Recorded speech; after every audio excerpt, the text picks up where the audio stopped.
Recent టైంలో రాజకీయ వర్గాలందరూ చర్చించే హాట్ టాపిక్ విజయసాయిరెడ్డి రాజీనామా.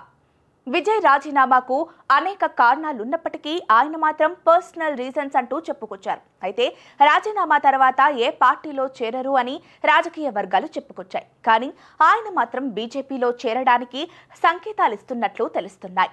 వాటికి నిదర్శనంగానే చంద్రబాబు పరిపాలనపై ప్రశంసలు కురిపించారు. ఆ ప్రశంసలపై ఇప్పుడు రాజకీయ చర్చ జరుగుతోంది.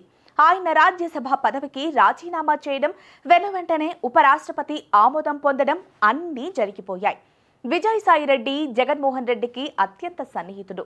జగన్కు ప్రతి విషయంలో తోడుంటూ ఆయన జైల్లో ఉన్నప్పుడు ఆయనతోనే ఉంటూ పార్టీకి ఎన్నో సేవలు అందించారు.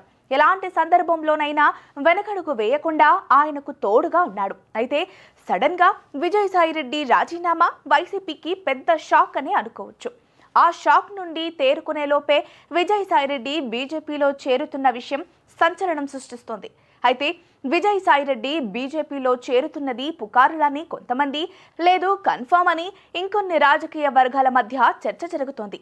ఇప్పుడు ఖాళీ అవుతున్న రాజ్యసభ సీటును కూడా బీజేపీకి ఇవ్వడానికి టీడీపీకి గాని జనసేనకు గాని ఎటువంటి అభ్యంతరాలు లేనట్లు తెలుస్తోంది.